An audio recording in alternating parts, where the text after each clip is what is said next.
Head over to miniaturemarket.com where they have thousands of board games at discounted prices, and you can sign up for product alerts.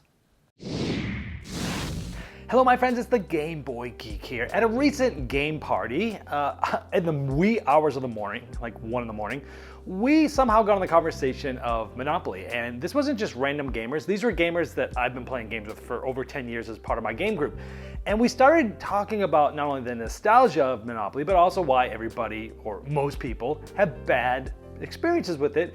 And they say things like, we flip tables, it lasts forever, we've never finished a game, and that's pretty common. And that was my experience growing up, played it a lot with my family, had lots of fun, but also had lots of games that lasted forever. And generally speaking, if you have someone that they want to play Monopoly, most of the time everyone would say no. Fast forward many years, here we are, I've been doing game reviews for 10 years now. I've played thousands of games, and so I have a lot different ways of looking at games than I did when I was a kid when I played Monopoly. However, like back in 2009, there was a really cool documentary that came out about Monopoly called Under the Boardwalk.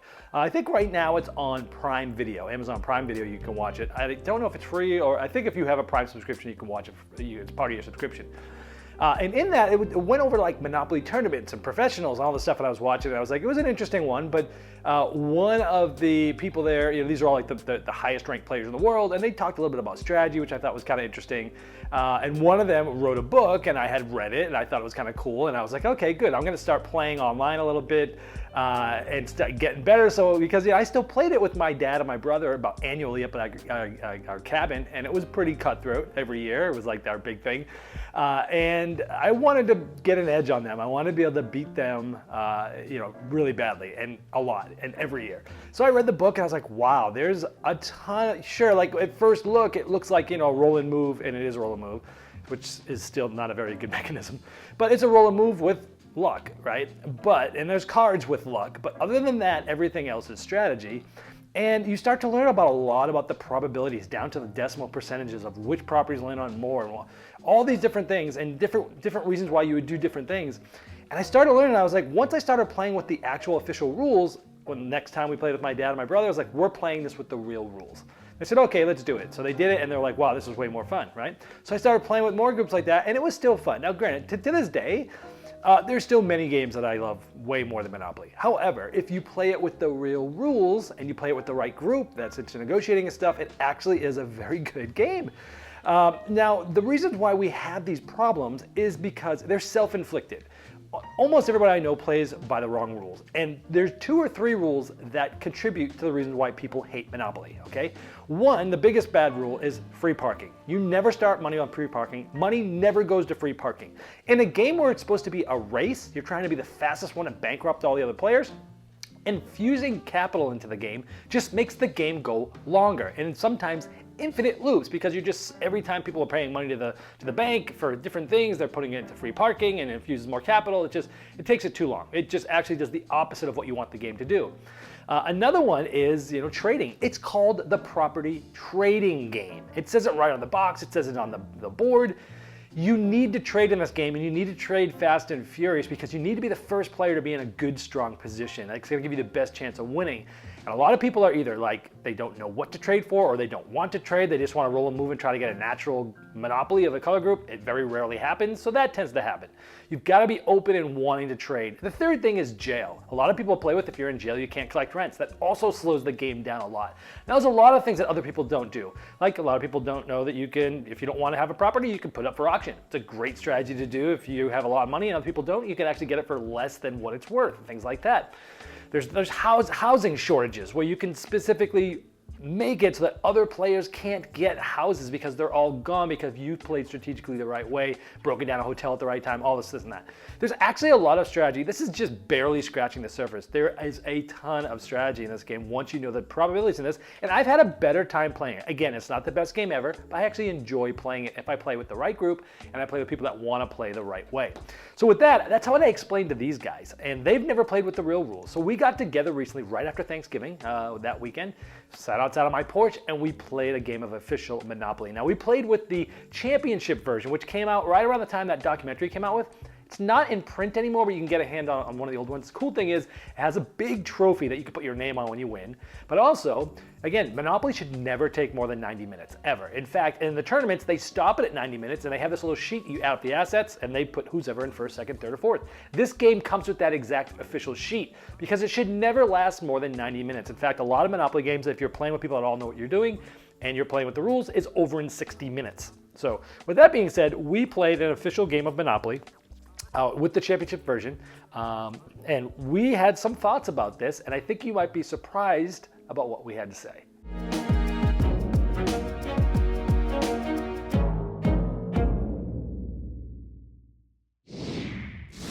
All right, so we just finished the game. I am here with Brett, Greg, and Alex. We just finished the game. So they have heard the history of, or my history with Monopoly and why we ended up doing this crazy thing. So Greg, each of us is going to quickly talk about like what has been your history in the game. Have you ever played it with just the straight, real, official rules before? No, I mean, like everybody else, I grew up playing it very wrong. But I knew some of the things that other friends I play with didn't. Like I knew about like mortgaging and the 10%, and there were some of those little finer points that I think the like 6 and 7 year old people I was playing with when I was also 6 or 7 didn't know about all those little mathy things. But we had the free parking, and we had, you know, some of that baloney that didn't really, you know, wasn't really part of the game originally. But I loved it still. Okay, I remember playing it. You know, I mean, I was a kid. There's only so many games available to me, and so I remember playing it a bunch and enjoying it, even though it would take hours and hours and hours. Okay. And then I remember watching that documentary years ago when it came out and going, oh my gosh, people play this in like 60 minutes? He's talking about that documentary called Under the Boardwalk that's on Amazon Video now. I watched it back then too. That's actually what kind of got me into playing, at that point in time, a lot of Monopoly, almost competitively. And that documentary was like 10 or 12 years ago. Yeah, it came out like 2009, I think. And so I was like, whoa, okay, oh wow, well, this is how you're supposed to play it, and it can be played in an hour, and people play this as championship, you know, and it was like very eye-opening. That said, I still never played Monopoly again after seeing that documentary. But yeah, so that's my brief history. Alex, what about you? Yeah. I mean, I played Monopoly a ton as a kid. By the time I was a teenager, I ended up hating the game because it was a family favorite. You know, you get together with families. Some people are more competitive than others in the family. I would happen to be one of the more competitive ones, and my father as well. You know, apple doesn't fall far from the tree. And we would eventually get into shouting matches. So it ended up being more of a game of shouting who could shout louder than it would be a game of Monopoly. But we did play, I think, mostly with the correct rules. It might have been my dad's being particular about playing it by whatever he understood the rules to be in the rule book. But honestly, I did not know about how the jail was handled, as far as going to jail, being stuck there for 3 turns, and then going out. I thought that you were literally just stuck there until you rolled out. There were times I wish I had been. Yeah. I guess that was the one rule. There's actually there's some strategy about when you want to stay and when you don't want to. Yeah, of course, absolutely. So, but yeah. What about you, Brett? I mean, no, when we played as a kid, it was every house rule imaginable. So that's how most people play it. Yeah, so games would take, you'd be like, all right, well, it's midnight. I guess we stop here. Yeah. I think I maybe played it once as an adult with semi-real rules, but like, I remember having a very bad experience. And then plus with all the other plethora of games out there, it's almost like, you know, everybody has a copy of Monopoly somewhere, but like, it just never gets played. It's just like, oh, I have one just because I have to have one. Yeah. So it's like, but yeah, so I mean, the real rules though were so you had this was your first time playing with the rules. So we're gonna talk about what you guys thought in just a second. Okay. So talking about the different versions of Monopoly, this is my favorite because it comes with the. I mentioned it in the video, but I didn't show it to you. This is the trophy. It actually has like little things that you can write your name in and slip it in there, which is kind of cool. And as I mentioned in the video, that most games should never take more than 90 minutes, and if they do, it's pretty much over at 90 minutes anyways. And I had mentioned this in the earlier video. This one actually comes with the sheet to add up all your assets at the end of 90 minutes, because if it's not over by then, it's pretty much over. And even in the championship stuffs, they use these. So that's why I played this version. I don't think you can get this one anymore. So not talking about exactly what happened in this game yet. Just how did it feel from a standpoint of strategy versus luck versus stuff versus the ways that you had played it before? Like, do you have a different feeling about Monopoly in general? And then later, maybe we can talk about like specific things that happen in this game. But like generally speaking, is it worse than before? Is it better than before? The main thing is that it felt so tight financially. Because you don't have the baloney $500 of infusion every time someone lands on free parking. Yeah. And I don't know about you guys, but we used to do 500, and then there were certain things that when you you would pay paid them, into it. they also all so the like taxes go in the middle Yeah, I too. remember That would that. add So up. it wasn't just 500; it was sometimes 1,000 by the time someone Yeah. landed there. And so just the feeling of tightness, because in this, and you won't get too much into the specifics, but I felt like I overspent early. Because I still, even though I knew we weren't playing with that, there was still a part of me, that residual recollection of like, that's okay, I'll be all right, I'll make some money somewhere. You don't make money somewhere. You make money one place unless someone lands on your thing. Yeah, you're right. This is a tight economic game with negotiation. Absolutely. And we were talking during the game. I can't think of. We didn't think too hard about it because we were in the middle of playing. But how many economic games are there out there that have negotiation in them? Like, it's like It depends on your stretch of economic. Sure. I mean, nothing personal has money in it, and it's got negotiation. But this is like pure Yeah. economic. Yeah. Yes. There's not a. I mean, maybe there are. We didn't have time to think about it. What did you guys think about? How did it feel to play with the real rules? Did it change your overall opinion on this? It changed my opinion completely. Like, I would actually play it again with the real rules, just because it was a whole different game. Especially because I rolled so terribly in the beginning Oh my gosh, that I would sure want to did. play again just to see if I can roll. And because you almost slightly still better. came back. Yeah, I almost which still was- came back. Yeah. But it did Yeah. kind of balance. I mean, luck is luck. Yeah. You're gonna roll dice. Yeah. Over time, there's certain things are gonna happen, right? Yeah. He had really bad luck at the end, and he had a few fortunate rolls in the beginning. Yeah. They had a few fortunate rolls toward the end that kind of balanced it out because the good things that happened to him happened when he had enough stuff to take advantage of it. Where the bad things that happened Yeah. to him were early in the game where they didn't hurt him as much. He was in the second best position. Yeah. Like that's how you were in the best position. He was second, I was third, and he was fourth because he got a monopoly later than the rest of us. Yeah. Yeah. And how did you feel about playing it with the official rules? So, having played it before with, I guess, at least to my best recollection, with the official rules, there is still a huge difference than playing it at home. And that's because you've got to obviously play with the right people, but the negotiation aspect is a whole different level of ball game. Like, so playing a game by the rules is one thing. Playing the game with spirit is a completely different game. When you play with the right rules and with people that are after it's a race. Sure. Yeah. You're trying to cut the other people's heads off.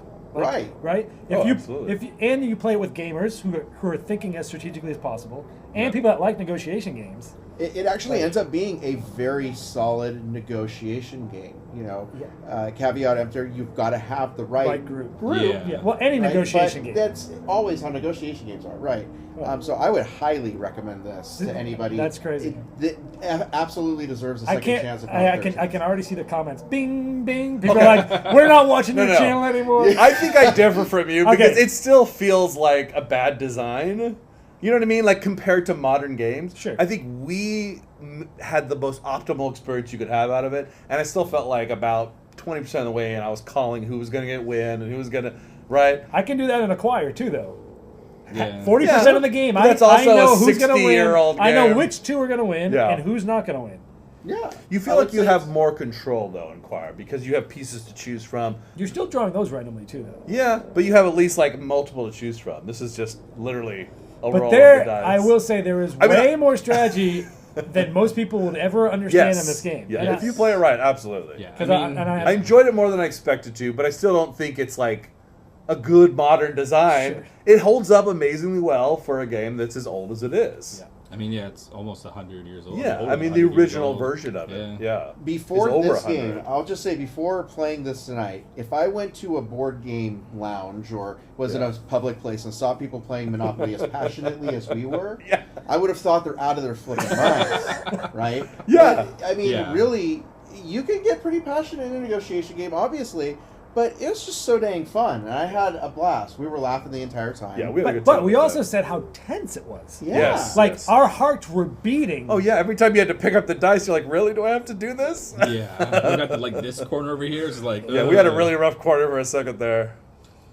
Make sure you Yeah. speak with your doctor if you have any health issues Yeah. before playing another game of this competitive. I No, mean- I enjoyed it much more than I thought I did, but I think we made the most out of not a great design. But like before, if someone said, "Hey, let's play Monopoly," I'd be like, "No, Yeah. here's 100 other games that are better." But like, Yeah. if someone says play Monopoly, like, sure, let's play with the real rules. If you're gonna play the Oh, rules, only. I would almost if someone really wanted to play it and they were open to like, oh wait, we don't play by the rules. Okay, let's play. If they were open to that and they wanted to play it the right way, I would play it because.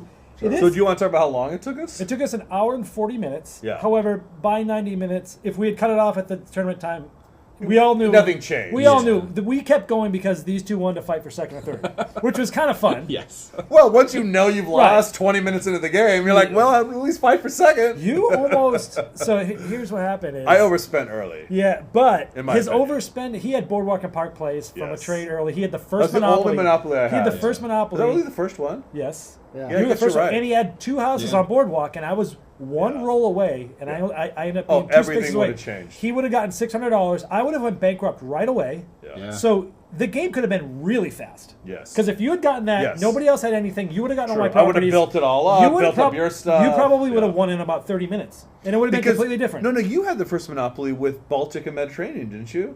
Maybe. So if I'd bankrupt you, I would have had that whole corner, and that really would have been. Yeah. It would have taken a while. But at the because it's beginning- only 4 spots. Yeah. But slowly, I do think I would have milked them dry of all their finances. There were probably 4 or 5 times that the game completely shifted. Yeah. Like, to the point where, like, I felt like you were going to win. Then I felt like I was going to win. Then he came up, and I was like, it's 50-50. And there were a few times where, like... I never felt like I was going to win. Maybe I'm just a pessimist. When you had 2 houses on Boardwalk early and nobody had anything else, I was like, he's going to win this. But I had, like, no walking around money, and that was the mistake. Well, and then you were unfortunate you had one... Because I kept having to sell. And I didn't remember that you sold them for half of what you paid. Yeah. So that was part of the reason why. And that might have been a way I played wrong when I was younger as well. So I was just like, whatever, throw them out. You know, I'll get my $200. I'll be okay. Here's the crazy thing. We as a group collectively probably easily play over 100 new games a year, probably closer to 200 new games a year. And during this game, I said, I'm having more fun with this than I do than most of the review copies that come in this day. And granted, a lot of it is because it's There's negotiation. some nostalgia too, I think, Nostalgia and which is negotiation. fun. But, I mean, come on. It's not the best game ever. But I had the more whole fun than reason I for expected. making this video was to say, let's have real gamers play with the real rules, Right. and where does it land? Yeah. And everyone said it was better than it used to be. Yeah. Well, when you think of it as like the oldest version of like modern games, I mean, the only older games that anyone still plays anymore, besides maybe some card games, are Go and chess. So this is like one of the oldest versions of a modern tabletop game. You compare that to, say, video games, no one's playing Pong anymore. You know what I mean? Yeah. Yeah. You don't play Pong, go, hey, this isn't bad, actually. I had more fun than I expected. No, you know it's just bong, bong, bong. Whereas this one was surprisingly good for It just makes me upset how old. that the game gets a bad rap for the wrong reasons, which is just... because people are playing it wrong. Right. Yeah. But there's actually a lot of strategy as to what you do, what you negotiate for, when do you build, when do you not build, when do you sell things out. There's a lot of statistical analysis. The that more have we been talk done about it, with the this. more I kind of want to play it again sometime because I felt like I made mistakes Right. Same. that did Yeah. hurt me, and like, okay, I won't make those And mistakes again. I had one lapse of judgment where I was able to put 3 out. I could only put 2 houses up. That's all I had money for. Yeah. And I specifically counted to where the next player, how many spots they were away. They were likely to roll. And instead Right. of putting it on the 2 likeliest, I put it on the likeliest and the one that would get me more money. And I made a lapse in judgment. And you landed on the one that I did not put the house on. I'm like, I had a lapse of judgment. Like, there's a lot. I think Brett had a lapse of judgment too. Anyway, great. I mean, this isn't chess. This isn't. No. This isn't. It's fun though, and I was really like, most people would be surprised to hear you could play Monopoly in 100 minutes Yeah. Yeah. and play it out. By the way, And you should really never play it more than. It should not usually Yeah. take more than 90 minutes. yeah, and the people who played in tournaments played in 60 Yeah. because I think they can tell when the writing's on the wall, Yeah. and they just go, okay, you've won. Yeah. You know. Yeah. Well, I'm sure too. They also can do the math a lot quicker on like the Yes. spaces and the money and that kind of stuff. But for which how helps the time. old this is, to It's still translate insane, into this yeah. amount of like just Yeah. fun, Yeah. if you play it right, it's Once kind of again, amazing. the right group is really important. Oh, for sure. Because there would be like I think you've had table flipping experiences with this, right? Yes, absolutely. So if you've got that kind of person who is gonna get like, we were tense, but we were never like mad at each other. I was a little bit mad at Brett maybe, but I was never like really mad at you. Yeah. We should say what happened. Like I felt like they made a deal that just helped Dan, and it helped Brett a ton too. It helped me a ton. But considering where I giving was at. It gave him a shot. Yeah. But it gave Dan 2 monopolies, and that's when I was like, I think I can call this. Yeah, but he had one of the worst monopolies and then True. one of the best ones. True. So he had the extreme. The nice thing though about that one, we're talking about Baltic and Mediterranean, Yeah. is that even though it's the worst, you can also build it up so cheap which but they're also landed on because one only of the least. because there's only 2 spots. They're landed on the and second they're the least, cheapest houses, from what I remember.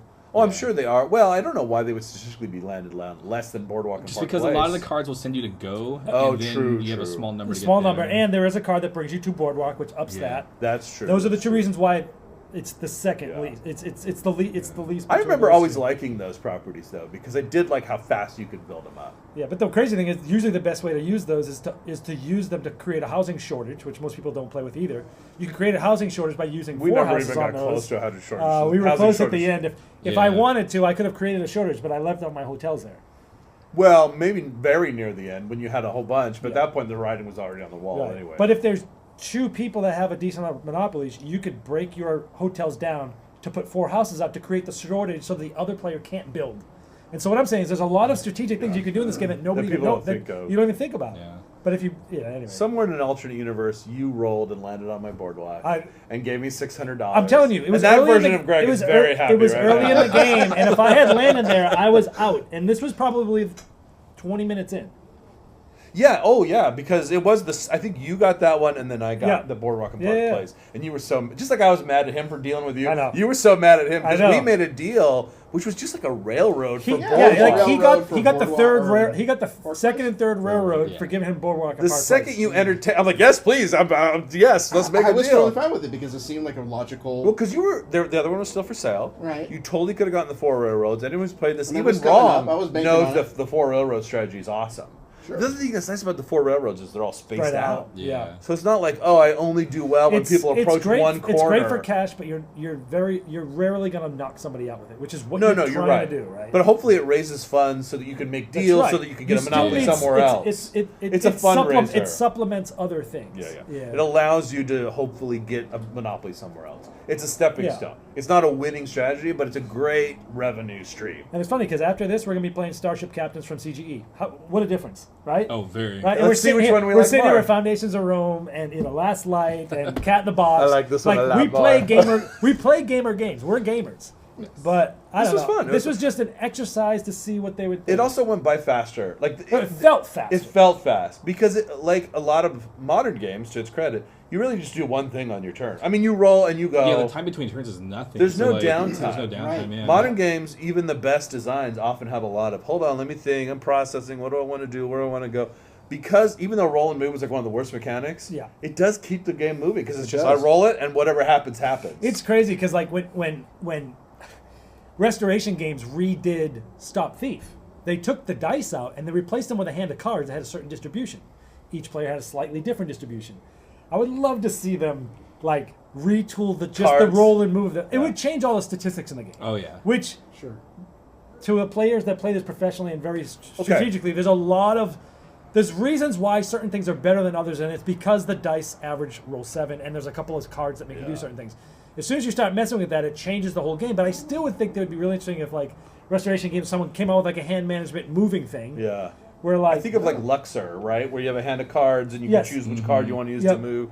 I am sort of thinking like, are there any like little tweaks you could do that would quickly make this game a lot better? Yeah. And it's trickier than you'd think. It is because again, everything is, the numbers are all balanced because of the way the board's set up, because we know the dice statistics, and because we know which cards are in there. Everything works. It's like it's as weird as it sounds. For the time of its time, it was so well designed. Oh sure. Like if you think of the math and you think of everything. Especially, we just go, it's rolling move, it's stupid, there's a lot of luck, which there is. But they still have designed all the numbers and all the economics of the game to work based upon that, which is quite genius because it's so old. Some kind of initial draft or some kind of initial, like you start with your money and you can buy some properties to start, so the game sort of starts a few turns in would be one way to kind of shorten it and make it more interesting. So one of the things they did back in 2009 after that documentary is this version has it because it was real big on them. The pros still hate it. There's a speed die that you roll. And and it helps you build up properties the first few times around the board a little bit faster. Because there is a lot of just, we're at the beginning. We're spending 15, 20 minutes building it just slowly buying some properties. That's the slowest, sort of boringest part of the game. I mean, I ran around twice in the beginning without any properties. You had such bad luck. That speed die would have helped. He landed on Community Chest and Chance. No, Chance, Both of those. I lived on Chance. I mean, all the cards that are flipped, from those two stacks, like 80% of them were yours. Oh, yeah. Yes. It was insane. And you kept landing on either jail or just visiting jail. Yep. Yeah. It was like you were allergic to landing on properties. Yeah.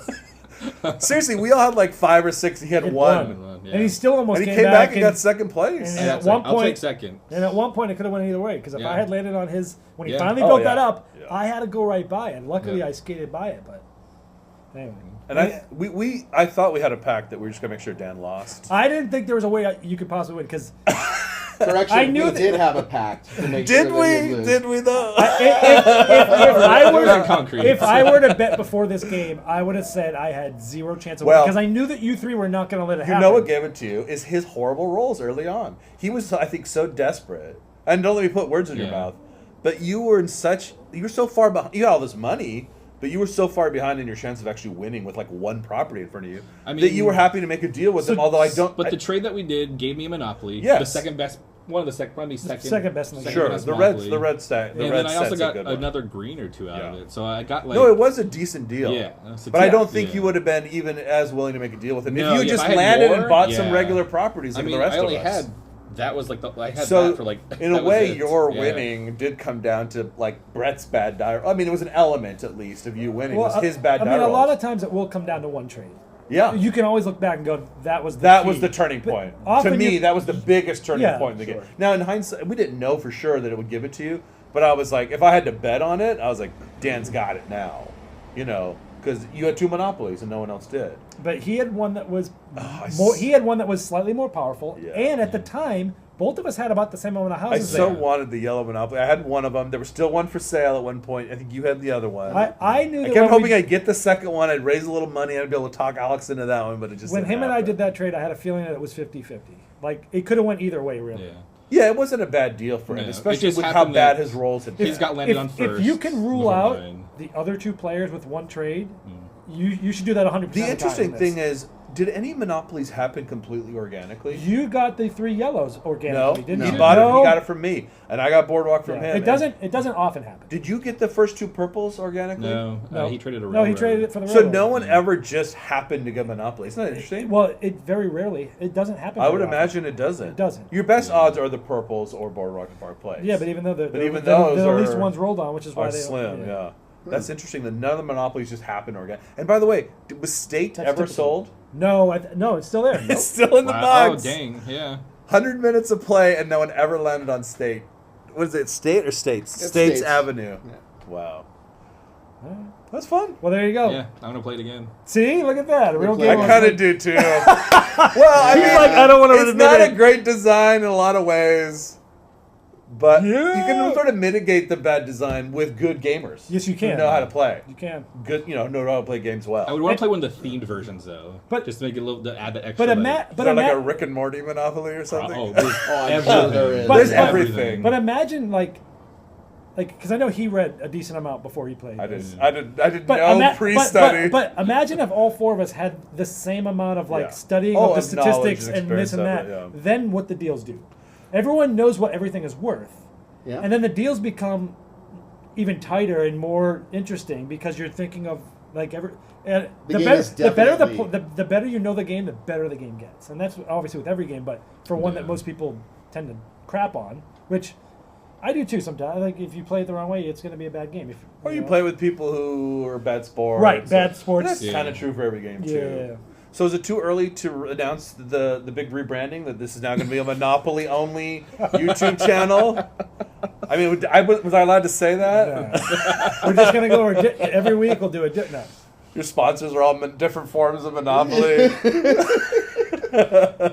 He's gonna cut you out of the whole video.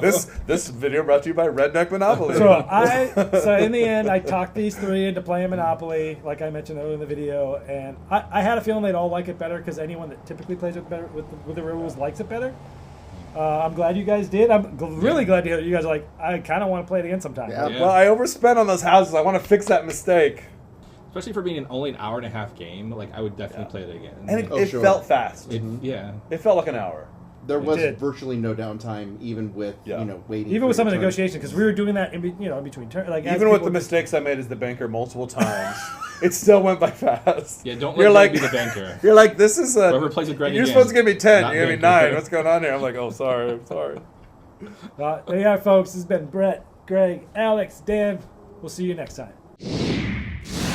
All right, well, there you have it. We were crazy enough to play Monopoly and share our thoughts. I hope at the very least, if you hate Monopoly, if you think this channel's a joke, if you think I'm a joke, that's fine. But maybe this has made you think, you know what? Maybe I will play it with the right way. Maybe we will have fun. Maybe I'll do the right way with my family first, and if that goes well, maybe I'll play it with my gamers. Or maybe I'll play with the gamers first that actually are like bought into the idea, which is what these guys did. They bought into the idea before we started playing that we're gonna actually really try to play it. And you saw how much fun we had playing it. Now, with that being said, I'm going to try to put a link below of, a website that has a very basic idea of the probabilities and some higher level strategies that are good for Monopoly. And then I'll also put a link to the book that I had read that really goes super deep into all the different things. Your mind's going to be blown at how much strategy actually is in the game when you read this book. So that's it. I hope this is maybe changed you, maybe even made you think of it a little bit differently. Again, it's not the best game ever. I reviewed thousands of games. There's plenty more that I played before this, but it's still not bad for how old it is these days if you play by the right rules with the right group. This is the Game Boy Geek, breaking down barriers, growing relationships by board games, by helping you find the next one you love. Game Toppers not only transforms your existing table to a high-quality gaming solution, they now offer full leg kits and dining cover solutions for the full table application. Paired with their amazing thematic premium stitch edge mats from noted board game artists like Vincent Dutray, collapsible cup holders, and really cool accessories, it's a complete system that upgrades every game you play. Go to GameToppersLLC.com or click the link below to late pledge for their latest Game Topper 3.5 Kickstarter campaign.